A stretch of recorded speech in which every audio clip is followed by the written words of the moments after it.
Aria Thompson stepped across the threshold of the Orion Air 880 cabin, her heart rhythm matching the soft hum of the engines preparing for takeoff.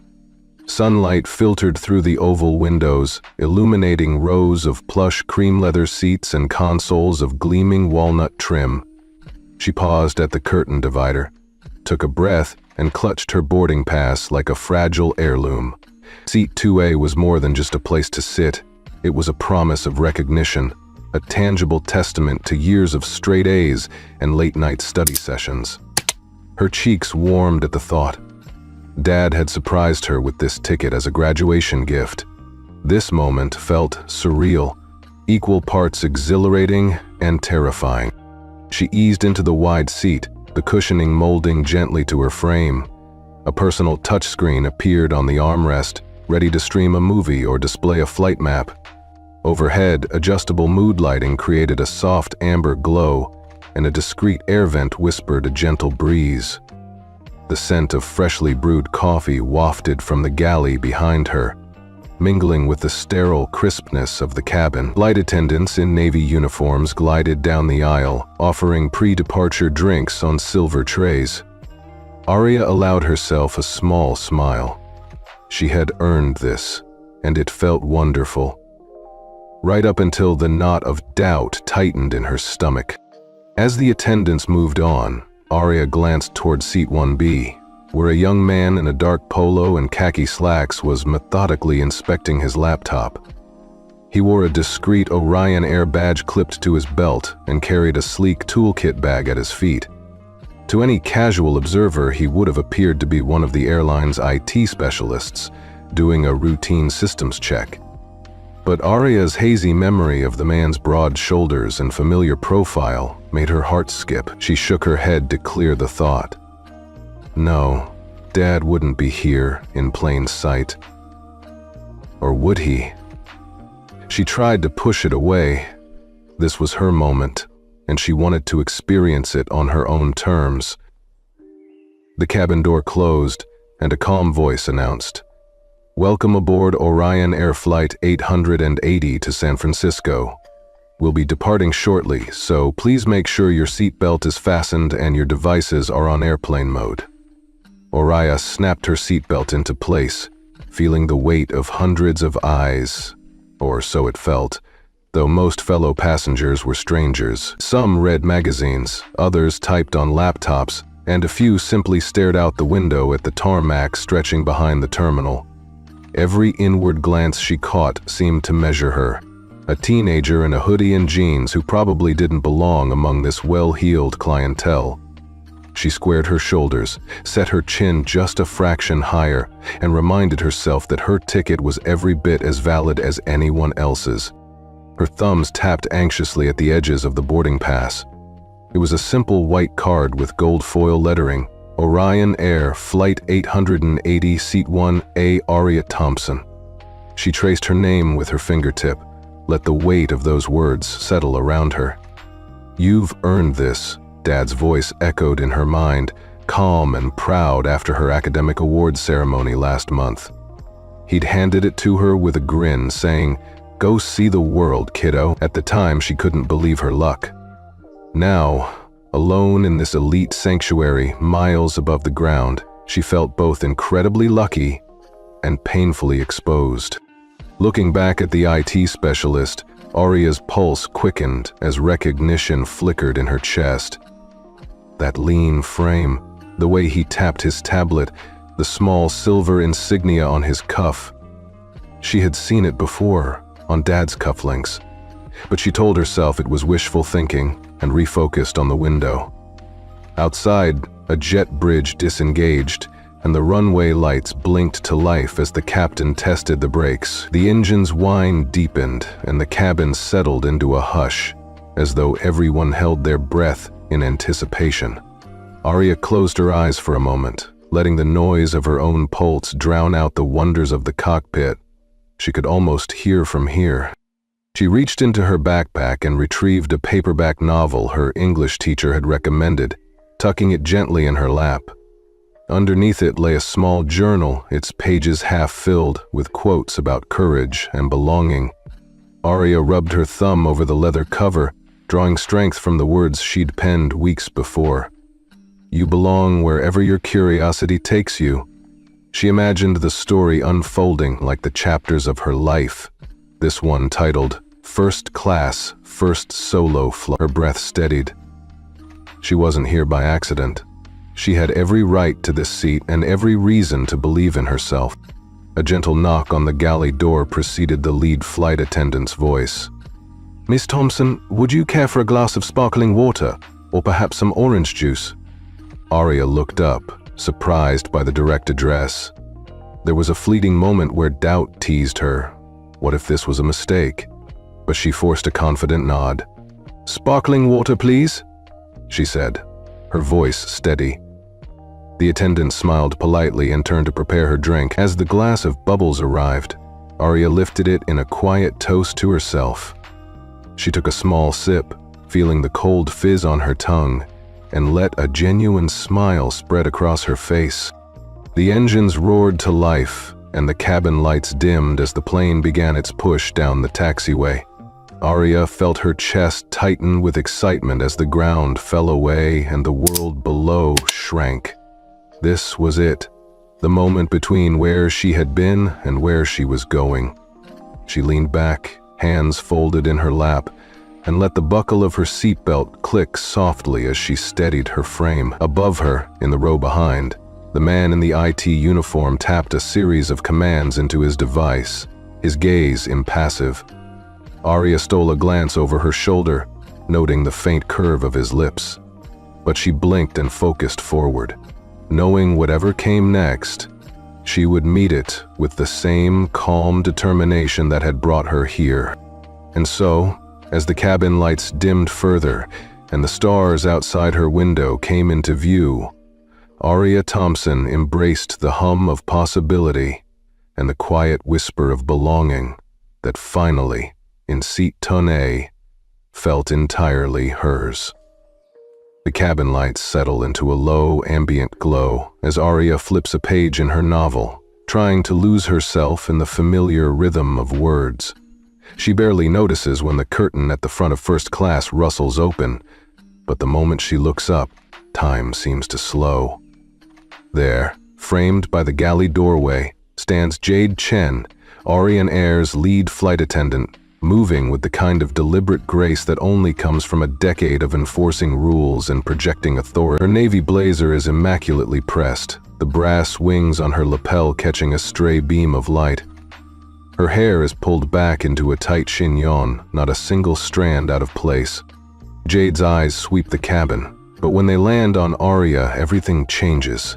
That single, unblinking gaze feels like an X-ray, a silent accusation. Arya's heart stumbles in her chest. She's brushed off curious glances before at crowded intersections and packed elevators, but she's never felt so small in a room designed to cocoon wealth and privilege. The other passengers continue their routines, adjusting tablet screens, closing eyes for a quick nap, or quietly chatting with a companion. None of them meet Jade's stare, none leap to Arya's defense. A bead of sweat trickles down the back of Arya's neck. She grips the edge of her seat, the leather cool beneath her fingertips. She reminds herself to breathe slowly, in through her nose, out through her mouth. She's earned this seat. Her ticket is valid. Yet when Jade's lips curl into the faintest, almost imperceptible smirk, Arya's confidence wavers. In that instant, the cabin feels too bright, too quiet, as if the hum of the engines has muted in deference to Jade's silent proclamation, "You don't belong here." Arya ducks her gaze and returns to her book, but she can't focus.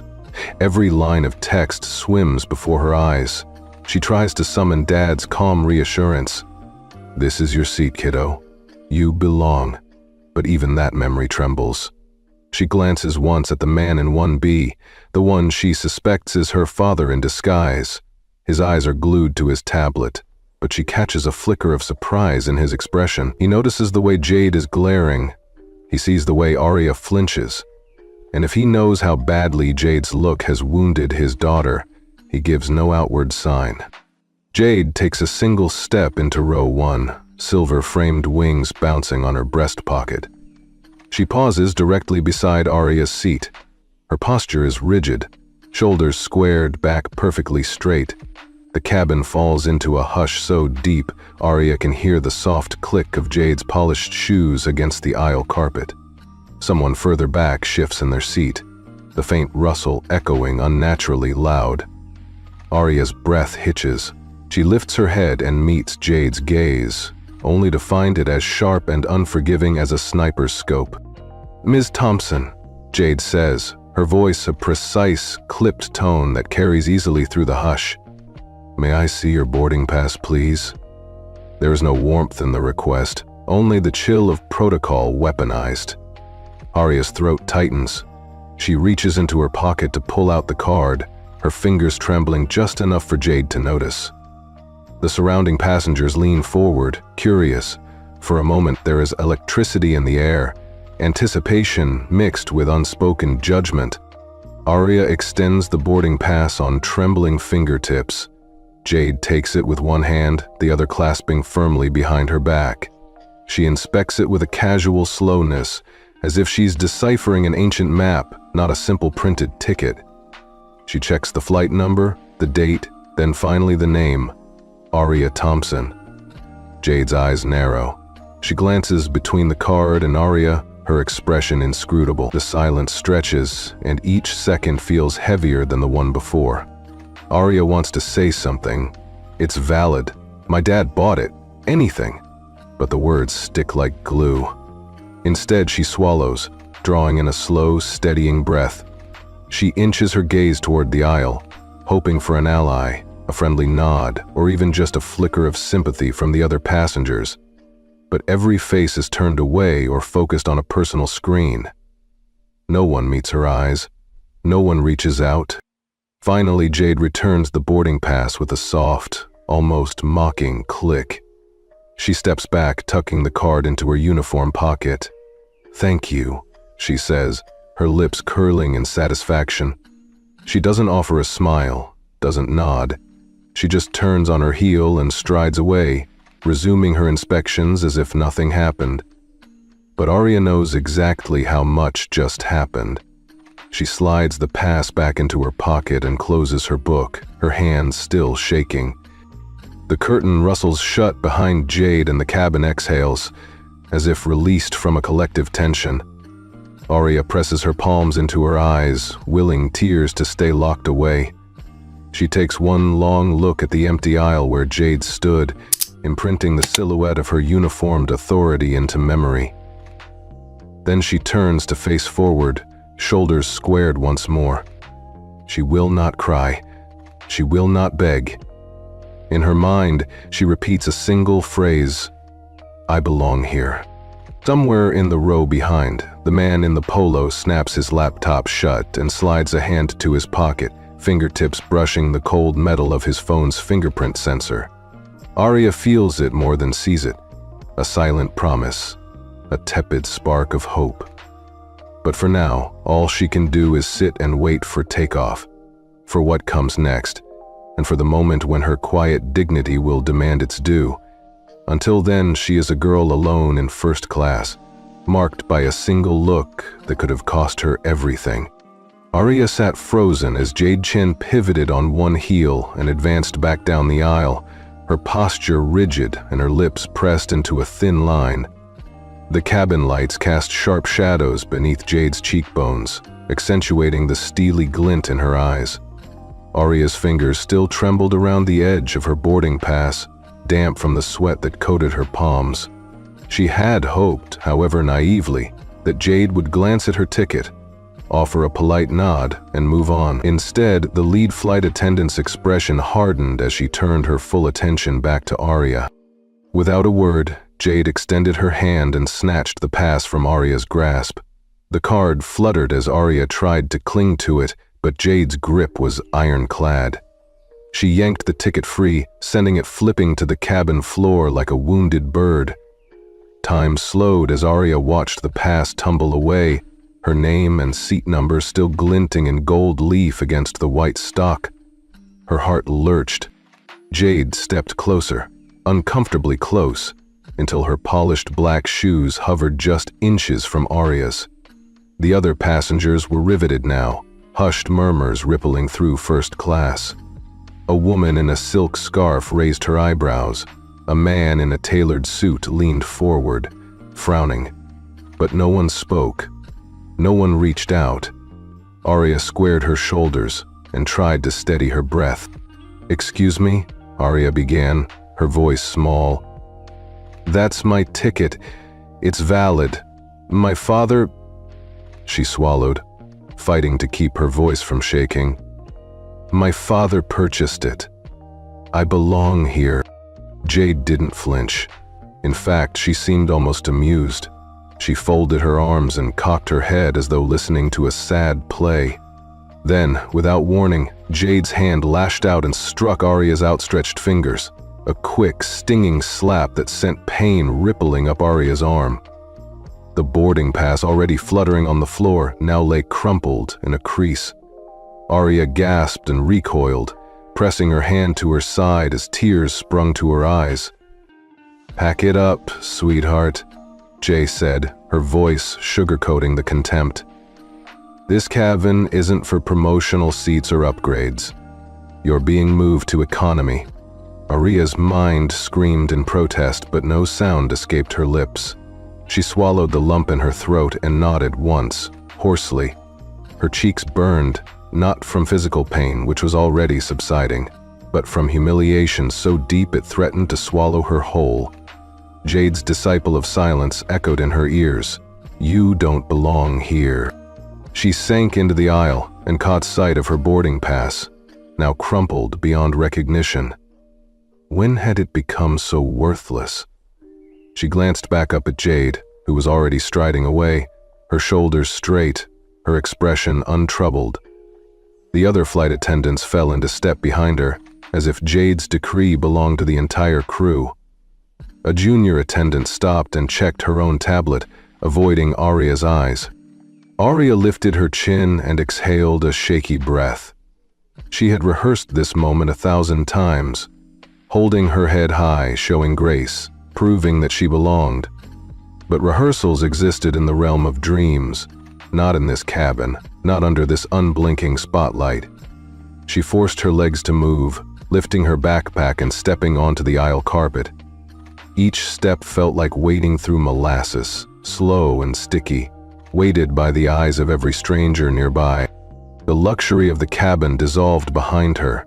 The seats receded, taking their silent judgment with them. She passed 2 passengers who clutched pillows and refused to meet her gaze. A suitcase zipped closed with a loud pop, punctuating her passage. She imagined the rustling of their fingers tapping on phones, exchanging texts and emoji reactions. Was someone recording? Would this moment be immortalized in pixels and uploaded before the plane even took off? A junior attendant glanced her way, eyes wide in something like pity. Arya dared to meet her gaze. The woman's mouth twitched, torn between empathy and fear of Jade's wrath. For a fleeting second, Arya felt a flicker of solidarity, but it vanished when the attendant hurried back to her station, head down. Arya reached the back of the cabin and found an empty row in economy. The seats here were narrower, the legroom compromised. She eased herself down, sliding her backpack under the seat in front of her. With her free hand, she brushed her tears away, swallowing hard to keep from crying out. She didn't want to surrender to shame. She refused to give Jade the satisfaction of watching her break. Her heart pounded as she closed her eyes and took 3 deliberate breaths. In. 1. Out. 2. In. 3. She pictured her father's face, his calm eyes and proud smile at her graduation. She pictured her journal, those words she had written, "You belong wherever your curiosity takes you." Right now, her curiosity had taken her on a journey that led to this seat, and that was still true. Her ticket might lie in tatters, but her right to be here ran deeper than paper. Her phone buzzed in her pocket. Arya fished it out, hands trembling, A new text glowed on the screen. "Blake, don't worry, stay put." Her pulse jumped. She felt the quiet hum of hope ripple through her. Like the first breeze before a storm, she wasn't entirely alone. Somewhere behind her, her father was watching every moment, even if she couldn't see him. She tapped out a reply. "Arya, they just slapped me in first class." She hit send. Then, to silence the jealous ache in her chest, she tucked the phone away and looked straight ahead. The noise in economy was a muffled echo of first class, distant chatter, the tinny clink of silverware. She sat up straighter, chin high. She refused to let this moment define her. Somewhere up front, Jade had decided Arya Thompson didn't belong, but Arya still knew who she was, and she still held the truth of her ticket. 90 passengers behind her, and countless more across the cabin, might have closed their hearts, but in that flash of text message, she felt an invisible tether holding her upright. She belonged. She always had. And she would prove it. In the silence of economy, as the engines roared to life, Arya Thompson closed her eyes, braced herself for what was next, and let her father's quiet promise carry her forward. Arya barely had time to register Jade's final, judgmental glance before the world around her snapped in half. One moment, everything was moving in its normal rhythm, the gentle hum of the engines, the soft whisper of the air vents, the polite clink of silverware on fine china. The next moment, Jade Chen's hand shot out from nowhere and connected squarely with Arya. The force of it jolted Arya backward in her seat, her head snapping to the side as though she'd been struck by a physical wall. The sting bloomed across her cheek, hot and red, and for an instant, every nerve in her body lit up with sharp pain. Time seemed to hang suspended in that split second. The boarding pass still clutched in Arya's other hand tumbled into the aisle. Arya's breath caught in her throat as she pressed a hand to her cheek, hoping the heat of her palm might dull the ache. But it only made the reality of what just happened even more painfully clear. She stared at Jade in stunned silence, wide-eyed, her heart pounding so loudly she thought everyone in first class must hear it. The cabin lights seemed to grow brighter, exposing the raw vulnerability of that moment for everyone to see. Around her, the passengers froze. A woman in a pearl necklace raised a perfectly manicured hand to her lips in horror. A businessman's jaw dropped as he pressed a business card case against his chest. Yet no one moved to help. No one opened their mouth to protest. It was as though Jade's authority had cast an invisible spell over the cabin, convincing everyone that this was normal, even though it felt so unbearably wrong. Arya swallowed hard, trying to steady her racing pulse, but the lump in her throat refused to budge. Jade paused for a heartbeat, as though savoring the silence she'd created, then crossed her arms and leaned in close enough for Arya to feel the crisp edge of her uniform jacket pressing against her. She looked down at Arya with cold, narrowed eyes, and delivered the cutting words in a voice that sounded too calm for the cruelty behind it. "You don't belong here. This isn't your world." Her lips curved into a half smile, the kind that never reaches the eyes. Arya's skin burned with shame, but she forced herself to meet Jade's gaze, even as tears threatened to spill over. She shook her head slowly, refusing to let Jade see how deeply those words cut. The ache in her cheek throbbed in time with her shattered confidence. A wave of humiliation rolled through her, stronger than any physical pain. She tried to speak, to insist that her ticket was valid, that her father, whoever he really was, had bought her seat fair and square. But the words lodged in her throat, knotted as tightly as her stomach. All she could manage was a small, broken sound, half-whispered and quickly swallowed. She realized then that the humiliation dug even deeper, because no one was there to defend her. The silence of the bystanders hurt more than the slap itself. A deafening confirmation that, in that cabin, she truly was alone. When Arya finally summoned the courage to rise from her seat, her legs trembled under her weight. She pressed a hand to the armrest and slid forward slowly, each inch feeling like an eternity. The passengers parted around her in a cautious, fearful ballet. Someone shifted in a seat, an arm knocked against the backrest. A tablet screen lit up with a sudden notification and then went dark again. Arya steadied her breath and forced her shoulders back, unfolding herself into an upright posture. She refused to give Jade the satisfaction of seeing her break. At the head of the aisle, Jade stood with her back straight as an arrow, arms folded as though she were the statue of some stern, unyielding sentinel. Behind her, the galley cast a neat frame, rays of polished metal counters and neatly stacked trays that looked in that moment like the background set for Arya's public shaming.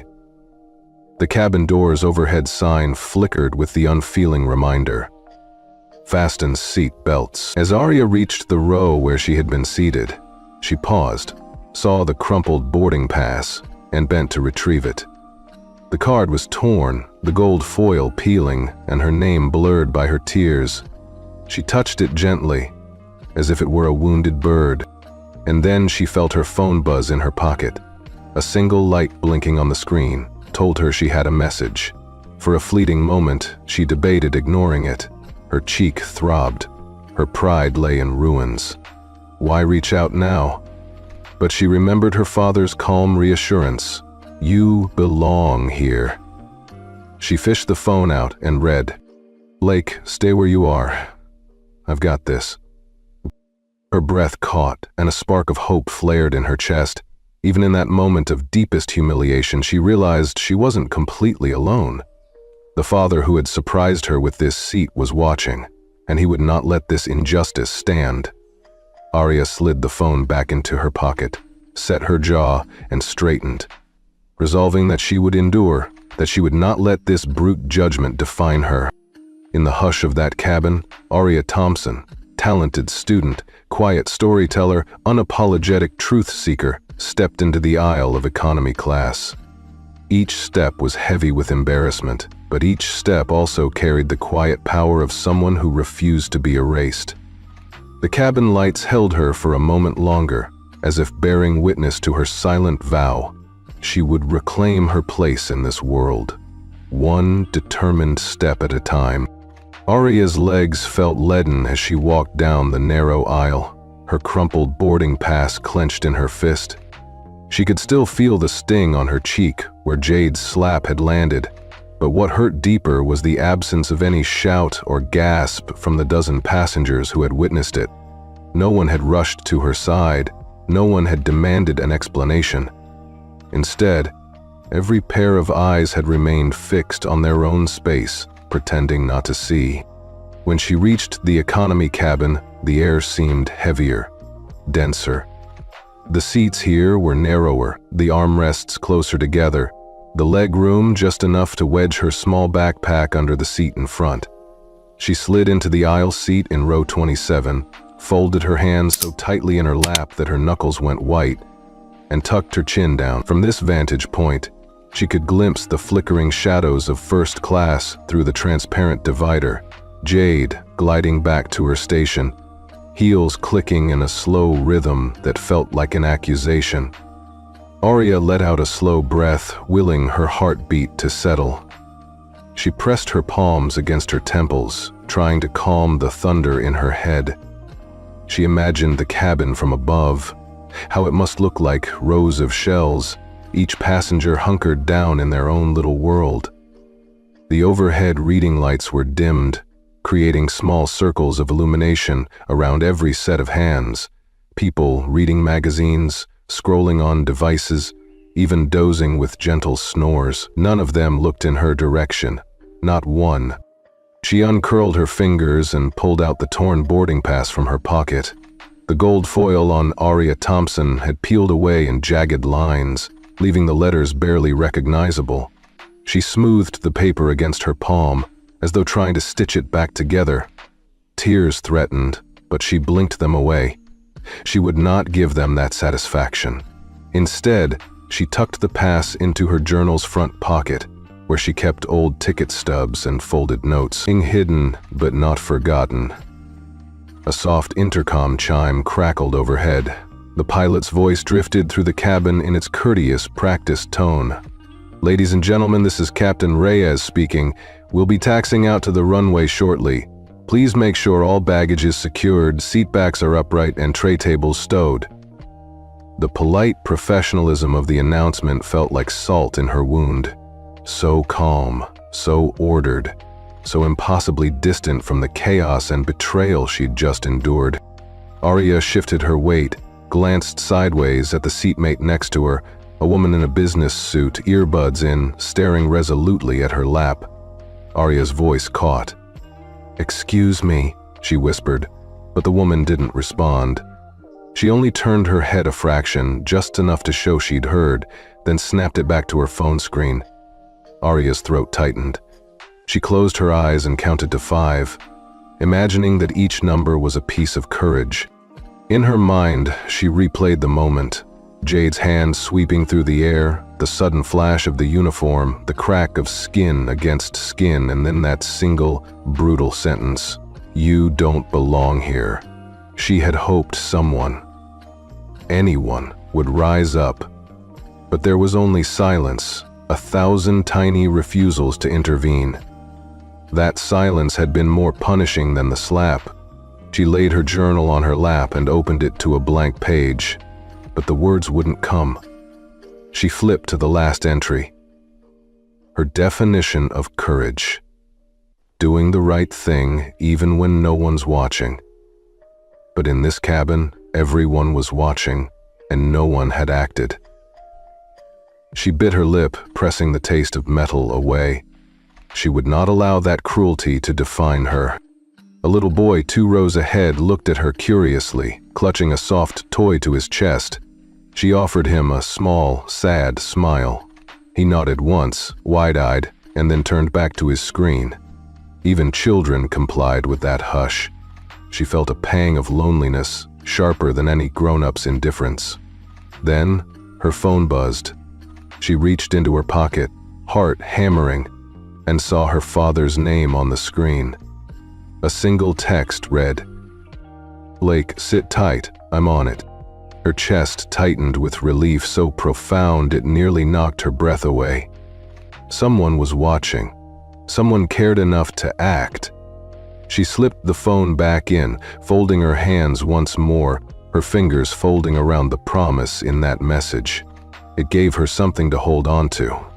Above her, the overhead bins rattled as a flight attendant stowed a bag. In the back of the cabin, she heard a soft cough. One passenger clearing their throat, perhaps curious, perhaps nervous. But no one stood. No one approached. The cough died on the woman's lips as the attendant moved away. The hush closed in again. Arya slid her journal from her lap and wrote one word, "Stand." Then beneath it, "Hold." And finally, "Watch." She traced the letters with her fingertip, letting the rhythm of writing calm her. She looked up at the ceiling, at the tiny round vents, at the flicker of red exit signs. For the first time since the slap, she allowed herself to imagine the moment ahead. A whisper in her ear, "You can go back." A gentle hand guiding her to reclaim that torn seat. A small nod of apology, followed by the quiet roar of justice being done. The engine's hum grew louder as the plane began its taxi. Arya pulled the journal back to her chest, closed her eyes, and felt the plane turn onto the runway. The cabin lights dimmed even further, the only brightness coming from the runway lights flickering past her window. She gripped the armrest, braced herself for the acceleration, and let the vibrations through the fuselage remind her of one thing: momentum. First came the push, the slow build of thrust, but then the plane surged forward, lifting her off the ground in a rush of wind and power. For a moment she felt weightless, disconnected from the hurt and betrayal below. Then they leveled off, soaring above the city's glittering lights. Arya opened her eyes and stared out the window. The world spread beneath her like a tapestry of possibility. She wasn't sure where the journey would take her next, but she knew one truth: she would never again be silent. The hush of the cabin had failed her, but her voice would not. The next time someone saw her, they'd see more than a tear-streaked teenager. They'd see someone who refused to be invisible. Arya closed her eyes again, let the rhythm of the engines lull her mind, and whispered into the darkness, "I belong." And this time, even the shadows seemed to lean in to hear. Arya sat rigidly in her economy seat, the gentle vibration of the cruising Orion Air 880 humming through the cabin floorboards. The overhead bins rattled softly as flight attendants moved about, stowing service carts and exchanging quiet words. In economy, the atmosphere was markedly different from first class. Narrower seats, muted conversation, and the familiar soundtrack of passengers tapping touchscreens or rustling snack wrapper. Through the small window beside her, the sky stretched out in a vast expanse of blue, but all Arya could see was the memory of jade-sharp eyes and the sting on her cheek. She drew a slow breath, willing her pulse to slow its frantic dance. In her lap lay the battered journal where she tucked the torn boarding pass. Arya opened it and stared at the crumpled fragment, the gold foil peeling away from her name. But instead of dwelling on the ruin, she pulled out her phone. Each movement felt deliberate, a small act of defiance. She tapped the messenger app, heart hammering as she stared at the blank text field, addressed to Dad. Her thumbs hovered for a moment, then she took a photo of the boarding pass and the bruise blossoming on her cheek. The image felt raw, a silent testimony to everything she'd endured. She added a brief caption. Bailey slapped me and took my seat. I don't know what to do. Her finger hovered over send as if she might balk one last time. But the memory of that slap, the color of the bruise, the curious glances of strangers, and her own shaky breath spurred her on. She pressed the button. The screen blinked, and the message was gone, dispatched into the digital ether, straight to her father. For Arya, those seconds stretched into eons. Around her, a child in the row in front munched on tiny pretzels, oblivious. A group of business travelers chuckled over a conference call, unaware of the drama unfolding just a few rows back. Arya closed her eyes, fingers curled around the journal's leather cover, and prayed for a lifeline. Up front, tucked into his seat in 1B, Blake Thompson felt the familiar ping of an urgent notification. He watched the digital preview flicker on his encrypted device, a personal Connect Us terminal disguised as an airline IT panel. His screen displayed a grainy photo, the torn pass and a flushed cheek. Above it, the caption, simple, urgent. They slapped me and took my seat. Blake's jaw clenched, but his expression remained calm. He tapped the notification, bringing the full image into view. The terminal ran a silent background scan. Facial recognition flagged the boarding pass as valid, the seat assignment as correct, and there it was, stamped in crisp text. Arya Thompson, Seat 1A, Flight 800. He leaned back, secure in the knowledge that the system confirmed Arya's innocence. Then he swiped to the right and summoned Protocol Z, Zero Tolerance. His personal directive for any scenario involving discrimination or abuse aboard any Orion-partnered aircraft. The screen prompted a single confirmation: execute emergency response. Blake pressed yes. In economy, Arya's phone trilled with a new message. She snapped it open. Blake, stay where you are. I've activated cabin protocol. Everything's under control. Her chest tightened, a fragile spark of relief igniting hope. She squeezed her eyes shut, willing the burning in her cheek away. She realized that even though she sat surrounded by strangers, she was not powerless. Her father was watching, and he would not let her be erased. Back in first class, the cabin's mood shifted subtly. Unseen by most passengers, the overhead bulkhead screens flickered. Instead of the usual safety video, the screens displayed a bold title card. Onboard, Connectus alert. Discriminatory incident reported. For a heartbeat, nothing happened. Then, the images of the slap, caught by Jade's hidden uniform camera, played in slow motion. The sound was muted, but the visuals were unmistakable. The rising hand, the stunned look on Aria's face, the crumble of her ticket. The replay scrolled continuously, a loop of undeniable evidence. At the same time, the live stream icon appeared in the corner of every seatback monitor. Live now. She belonged there. In muted whispers, first-class passengers glanced at each other in shock. In economy, Aria felt the back of her seat vibrate as the screen behind her repeated the same footage.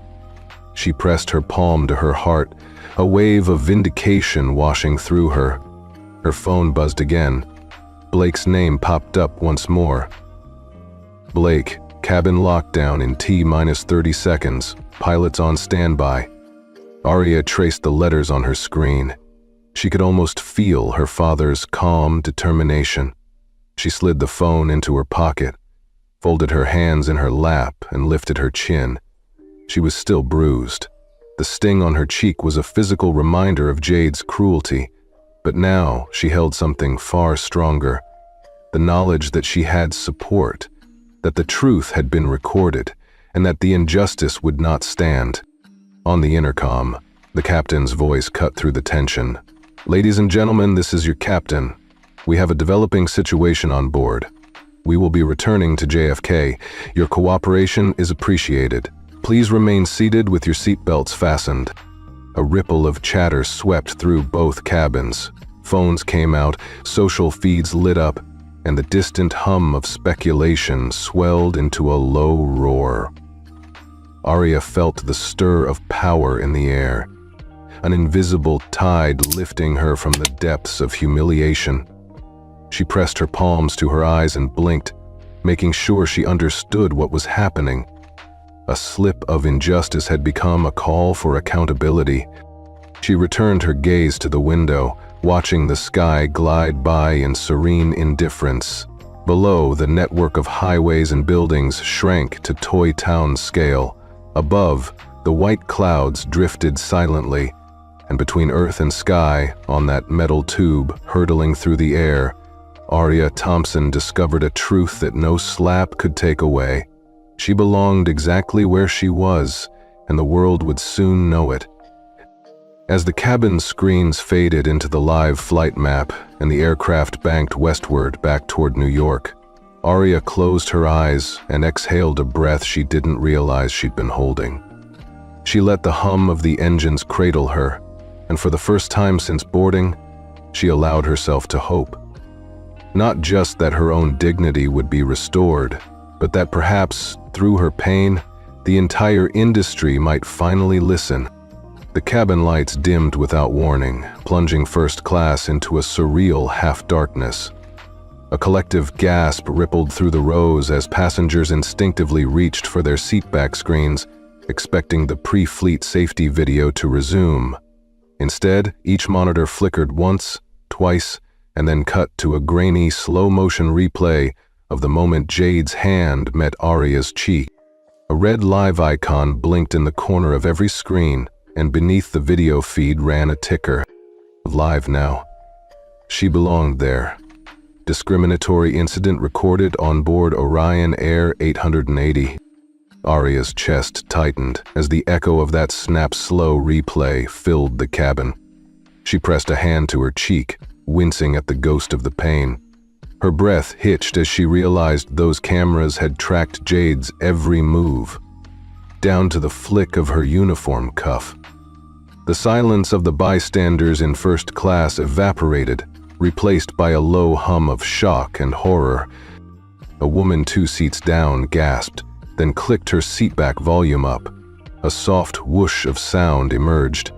Jade's clipped voice demanding, "You don't belong here." Even that phrase, once muffled in the corner of Arya's mind, now carried across the cabin in direct, unflinching clarity. Arya's pulse thundered. Her phone buzzed with notifications. Connect Us had tagged her post with the hashtag, and within seconds her small text exchange with Dad had ignited a national firestorm. She dared to glance at her screen. Live view counts climbing. Tens of thousands, then hundreds of thousands, streaking toward 1 million. Behind her, a child pointed at the screen, tugging a parent's sleeve. "Mommy, why'd she do that?" the little boy asked, eyes wide. The mother swallowed, eyes brimming, and whispered a quick apology before her gaze flicked to Arya. For the first time since boarding, someone looked at her not with pity, but with fierce empathy. At the front, flight attendants exchanged stunned glances. Jade herself froze mid-step, hand poised on a service cart handle. She scanned the cabin, horror dawning as she realized the replay was live streaming. Her authority evaporated in an instant. A single recorded moment had eclipsed a decade of polished composure. Arya's stomach clenched with a swirl of dread and relief. The dread came from knowing every passenger, every crew member, and now every viewer across the country was witnessing her humiliation. Yet relief blossomed in the knowledge that the truth could no longer be denied or buried in whispers.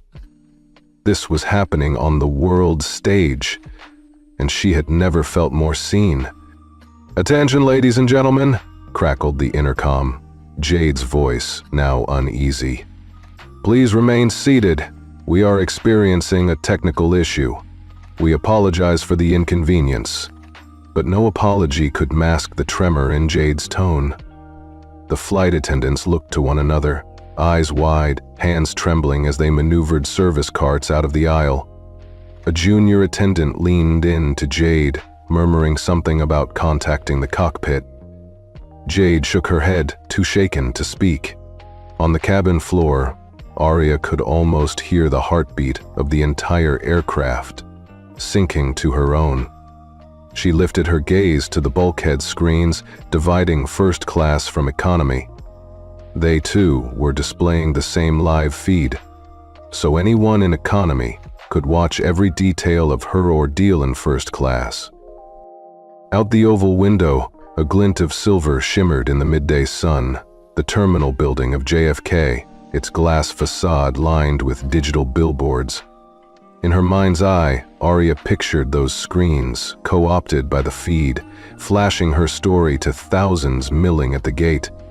Already, tweets and status updates from travelers were cropping up. At urbannomadnyc.com, "Can't believe what I'm seeing."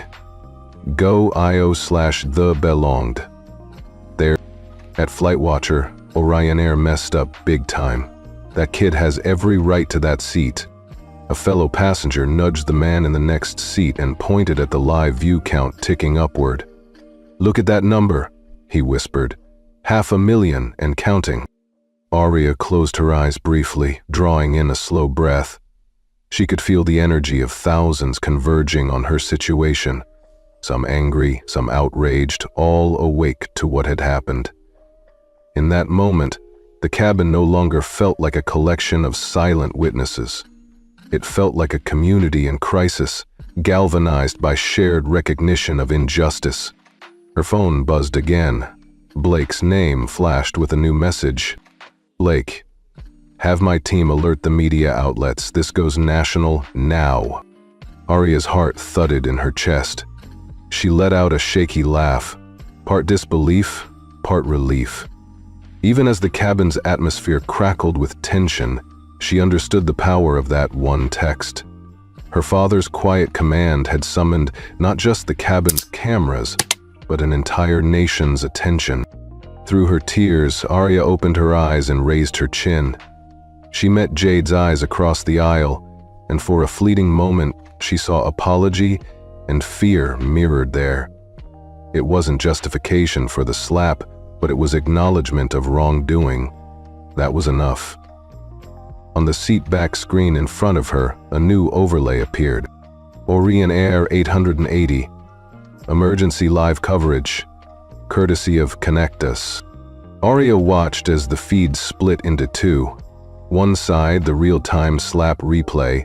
The other, a live chat scrolling with comments of support, outrage, and calls for an official statement. She pressed her palm to the glass of the window beside her, as if to touch the silent sky. Above the clouds, the sun shone indifferently. Below, the world had paused to bear witness. A steward in the back hurried past, checking overhead bins and offering blankets as if nothing were wrong. Arya imagined how it must look from his vantage, a malfunctioning entertainment system. He couldn't know he was literally carrying the aftermath of a viral scandal through the aisles. But Arya knew. She felt it in every pulse and tremor of that cabin. She swallowed hard, fought back a fresh wave of tears, and let the words she had practiced in her mind crystallize. I belong here. Then she whispered it into the hush of her own seat, confident that those 4 words carried more weight than any seat assignment ever could. As the screens continued their unblinking broadcast, Arya folded her hands in her lap, settled her shoulders, and leaned back. The cabin had witnessed her lowest moment, and now it would witness how she reclaimed her dignity, one heartbeat at a time. In that silent vow, she found something stronger than first-class leather or gold foil tickets.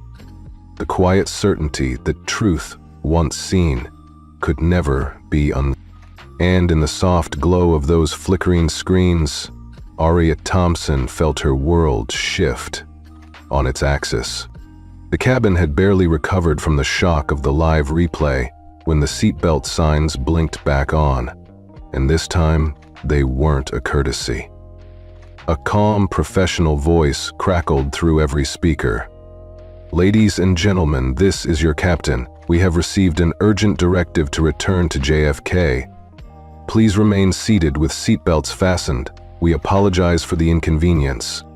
A collective murmur rose from first class. Gasps, startled whispers, the rustle of magazines being dropped. Flight attendants in crisp Navy uniforms exchanged frozen glances, momentarily unsure whether to continue service. That single announcement, executed with clinical precision, felt like a guillotine's blade slicing through the cabin's veneer of luxury. No one moved. No one argued. The same hush that had protected Jade's authority now magnified the gravity of what was happening. Arya felt the shift in the air as keenly as if the cabin itself had inhaled sharply. She gripped the armrests of her economy seat, white-knuckled, as the engine's hum deepened and the plane eased into a gentle bank. Through her window, the sunlit clouds drifted by, oblivious to the storm raging within. Her cheek throbbed, a dull ache beneath the bruise, but her heart pounded with a new rhythm. Anticipate. Behind her, in first class, passengers pressed buttons on seatback screens, but the usual entertainment menu had vanished, replaced by the static live indicator. A silver-hailed man in a tailored suit reached out to steady a trembling companion. Down the aisle, a young mother clutched her child's hand, whispering reassurance. Even in luxury, even amid strangers, people recognized the weight of an emergency. The cabin had locked itself into crisis mode. Arya's phone buzzed again. She fished it out. Blake's name glowed at the top of the screen. His message was simple. Blake. Cabin lockdown in effect. No one boards or disembarks. I'm staying online. Her chest warmed at the words. He was here, figuratively and literally, refusing to let this injustice go unchecked.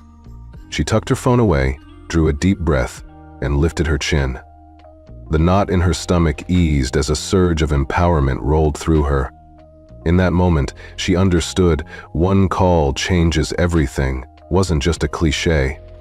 It was proof. A junior flight attendant approached Arya's row, voice quavering. "Ma'am, would you like water? Please, stay seated." The attendant's eyes flicked toward first class where Jade stood stiffly by the divider, arms folded. The veneer of professionalism on Jade's face had cracked, revealing something thinner, more vulnerable. Arya met the attendant's gaze and offered a small, grateful nod. The attendant's shoulders relaxed and she hurried off, a silent acknowledgement of solidarity.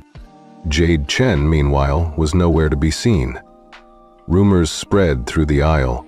Some said she'd retreated to the galley to compose herself. Others claimed she was in the cockpit, summoned by the captain. Passengers started to compare notes. Some recalling Jade's unverified challenge to Arya's ticket, others analyzing the live stream on their phones. The cabin buzzed with a mix of indignation and fascination, as though an invisible dam had broken. Arya rested her head against the seat back and let the engine's vibration lull her thoughts. She replayed the last hour in her mind.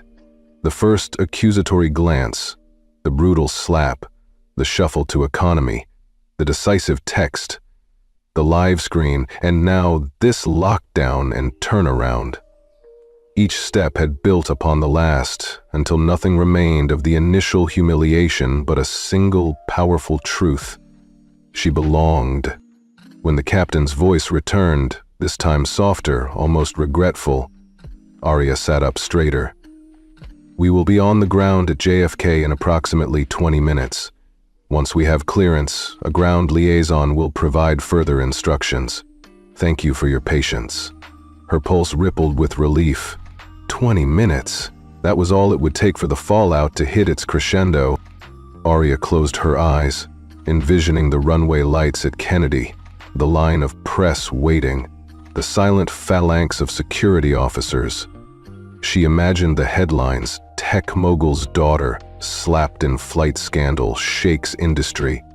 But more than that, she pictured a wave of people, ordinary travelers, unseen employees, anyone who'd ever felt judged, standing up in unity, demanding respect. She opened her journal on her lap and in bold handwriting wrote, "Today, I learned that silence only protects injustice. My voice matters." Beneath that, she added, "Flight 880 sparked a reckoning." Then she snapped the journal shut, feeling a quiet determination settle in her chest. As the aircraft continued its gentle arc back toward New York, Arya felt herself shift from victim to witness to catalyst. The cabin, once a place of whispered indifference, had become an arena for accountability. Passengers who had turned away no longer looked away. Flight attendants who had followed orders unthinkingly now exchanged glances tinged with conviction. And Arya, arms resting on the armrests, chin lifted, eyes focused on the path ahead, understood something fundamental about power. It wasn't the uniform, the title, or even the boarding pass that conferred it. It was the willingness to act, to speak, and to demand change. The runway lights appeared beneath them, twinkling like distant stars. As the wheels touched down with a gentle thud, Arya pressed her hand against the seat back in front of her and allowed herself a small, triumphant smile. The plane's engines wound down, and a new chapter was about to begin. One where the fallout would spread far beyond first class, shaking an entire industry awake. The cabin door hissed closed behind Jade Chen as she stepped into the cockpit, her polished shoes clicking against the gleaming floor. The murmur of passengers in first class and the distant shuffle of economy's restless feet faded into the cockpit's soft hum of electronics. Captain Reyes, seated at the controls with a headset already discarded, glanced up with measured calm. Beside him stood Lieutenant Morales, an austere Orion Command representative flown in via a secure channel, arms folded over a crisp uniform, expression unreadable. Jade's heart pounded. She straightened her back, clutching her service flashlight like a lifeline. "Mrs. Chen," Captain Reyes began, voice steady, "please have a seat and explain yourself." He indicated an empty jump seat bolted to the side. Jade sank into it, shoulders stiff. From the cockpit window, she saw the runway lights of JFK strewn out like a glittering road map. Outside, ground crews moved into position, media vans creeping along the tarmac, engines winding down on prop carts. The world had paused for this moment. Lieutenant Morales tapped a slim tablet. "We have video evidence of you forcibly removing a valid first-class passenger, assaulting her, and issuing a wrongful order to relocate her," he said. His tone was clinical, but Jade could hear the steel beneath it. "Your actions triggered a national live stream, cabin lockdown, and emergency return. Why did you do it?" Jade's throat went dry. She opened her mouth, but no words came. She swallowed, flicked her eyes toward the closed cockpit door, as if willing it to open. Her uniform felt suddenly too tight, the brass wings pinching her collarbone. Captain Reyes waited, brow furrowed, but remained silent. The hush pressed in on Jade, more punishing than any reprimand. Then, without ceremony, the small hatch beside the electronics console popped open. A man in a maintenance jumpsuit, helmet tucked under his arm, stepped into the cockpit. For a heartbeat, Jade assumed it was another engineer reacting to the lockdown, but as he reached up, he tugged at the collar of his coverall, peeling it back like the skin of a peeled fruit. The Orion Air badge slid from his pocket. Beneath it, a familiar black suit cufflink shimmered in the cockpit light. Jade's eyes widened. The man laid aside the jumpsuit, revealing a tailored navy jacket and white dress shirt. The faintest silver glint appeared at his lapel, the Connectus emblem. He brushed hair from his forehead, removed wraparound safety glasses, and fixed Jade with a calm, cool stare. "Surprised to see me?" he asked softly. Jade's breath hitched. Recognition and fear flooded her. "Mr. Thompson?" she whispered, voice barely more than wind. The man nodded, stepping fully into view. "Blake, if you'd rather." His tone held no anger, only a measured firmness. "You slapped my daughter in front of 200 passengers and dozens of cameras. You humiliated her and assumed she didn't belong. Do you understand who you just assaulted?" Jade closed her eyes, then opened them to meet his gaze. In that silent instant, she saw the weight of his presence. Not a vengeful father, but a powerful architect of technology and policy. The man could conjure consequences with a single keystroke, redirect an entire flight with a phone tap. Her authority, once absolute in that cabin, now crumbled under his quiet demand. I, Jay began, voice trembling, but the words dangled in the air, incomplete. Blake inclined his head, as if expecting a silence. "I want the truth, not excuses." He turned slightly, addressing both Captain Reyes and Lieutenant Morales. "She thought she could judge a child's place by her appearance. You all saw it." He gestured toward the cockpit microphones and the rows of monitors lighting up with the live feed. "I gave orders. Lockdown, live broadcast, return. You know why." Jade swallowed hard, the air growing thick. Around her, the cockpit's cramped space felt like a glass box open to the world.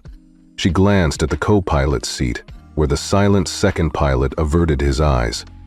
She glanced at Morales, whose thumb hovered over suspend on the tablet screen. Then Blake's gaze cut back to her, unwavering. "Did you verify her ticket?" he asked quietly, each word landing like a judge's gavel. Jade's jaw tightened. I looked at it, but it didn't match my expectations." Her voice caught. "She looked too ordinary." Blake's expression didn't change. "You made an assumption, a dangerous one, and you acted on it publicly, in front of a live audience. Do you realize the fallout an incident like this creates? Internal investigations." He paused, letting the implications settle. "Federal regulators." A congressional hearing. Jade's hands trembled in her lap.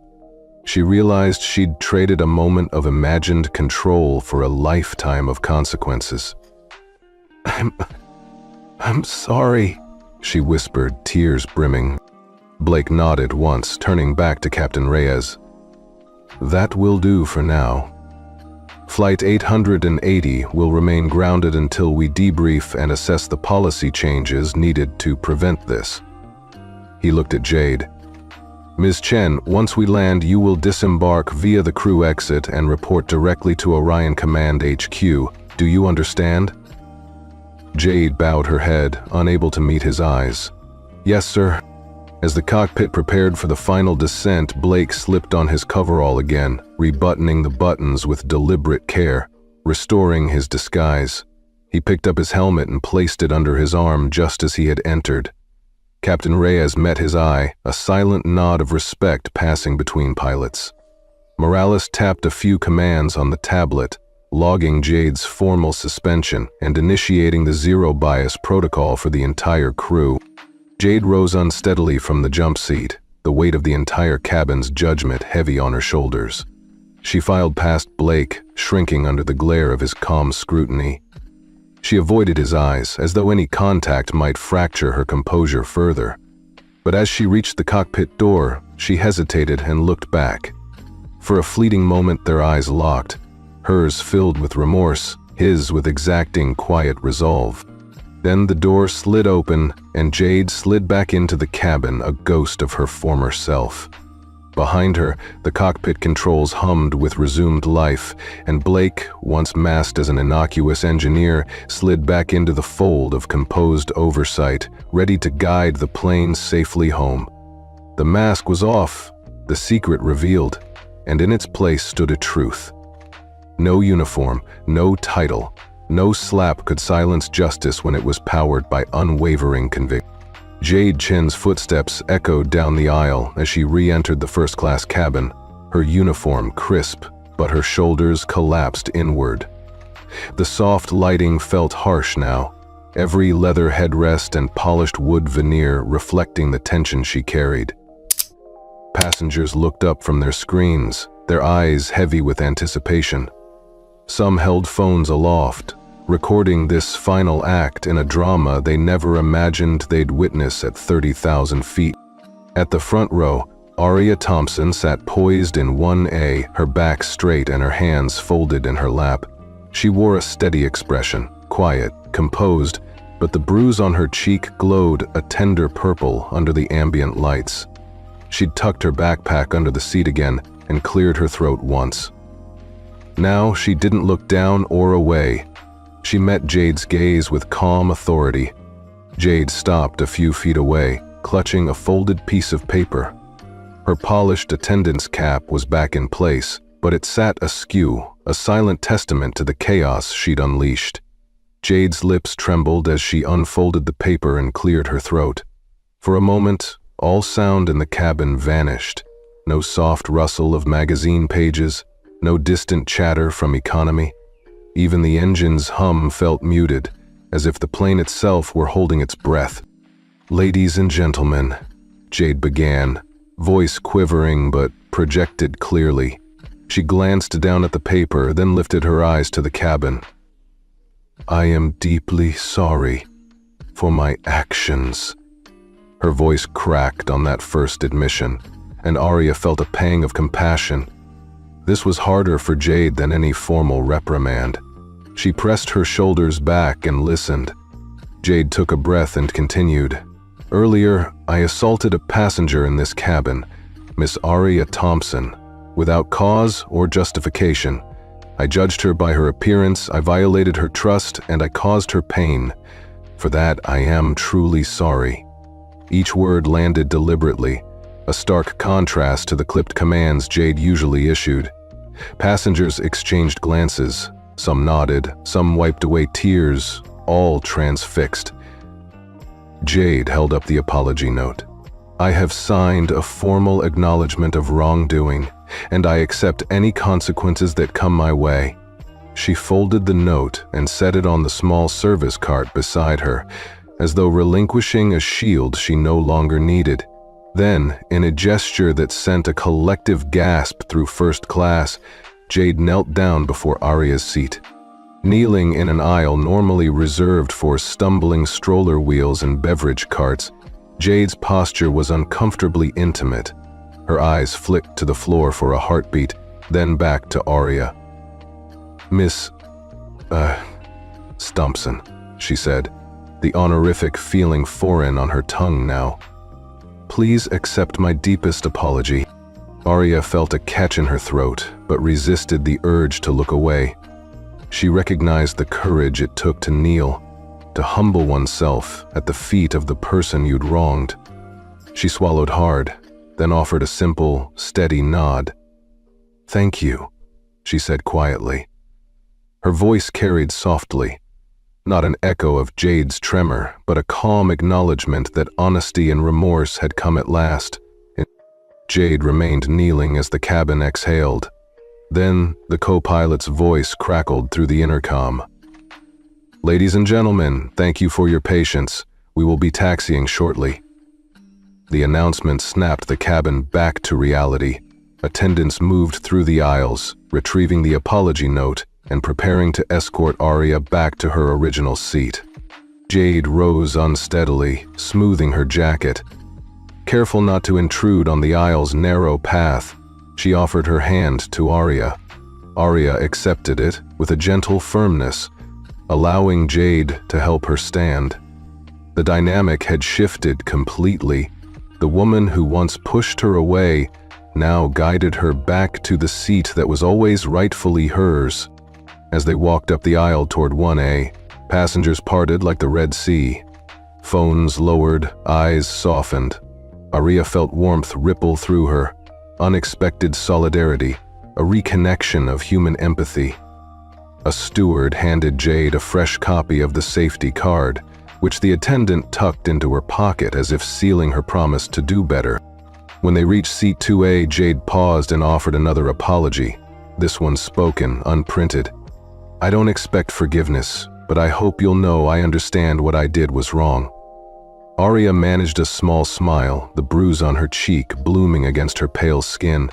She answered, "I believe you."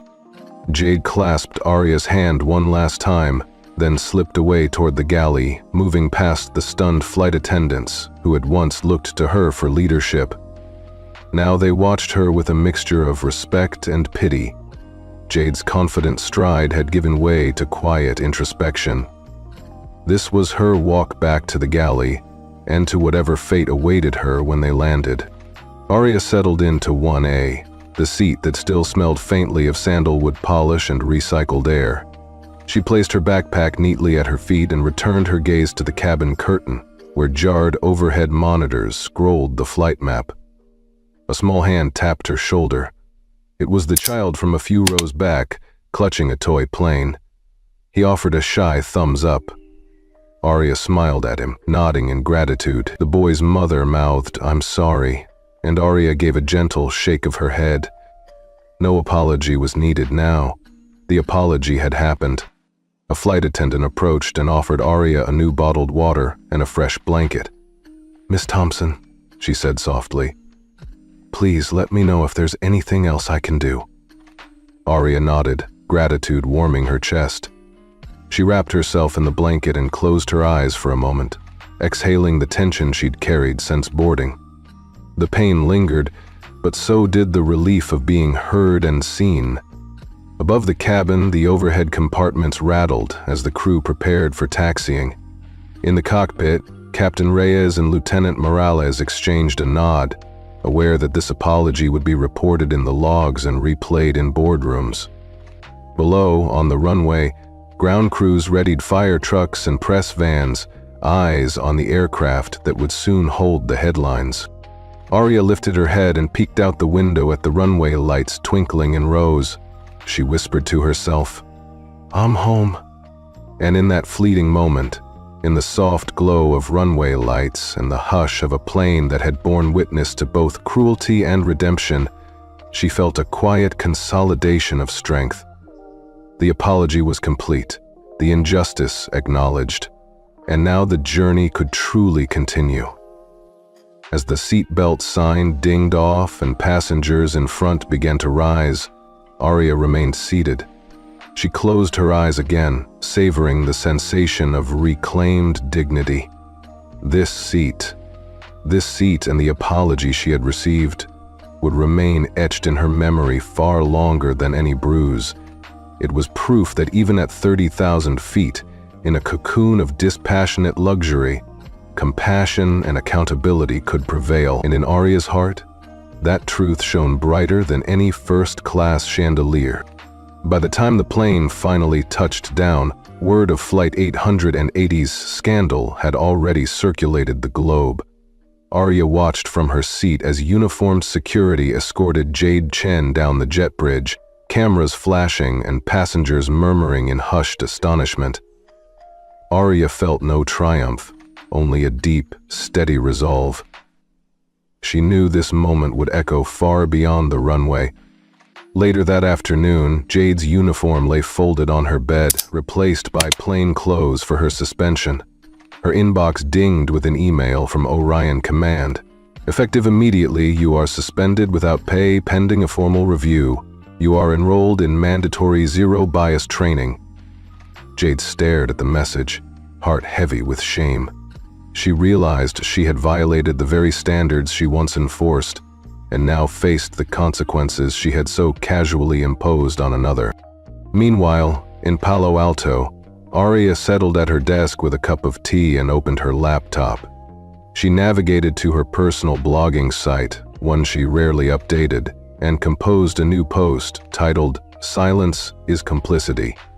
She recounted her flight, the slap, the live broadcast, and the unexpected apology. She concluded with a simple plea. Let's refuse to stay silent when someone's dignity is at stake. Within hours, her post went viral on Connect Us.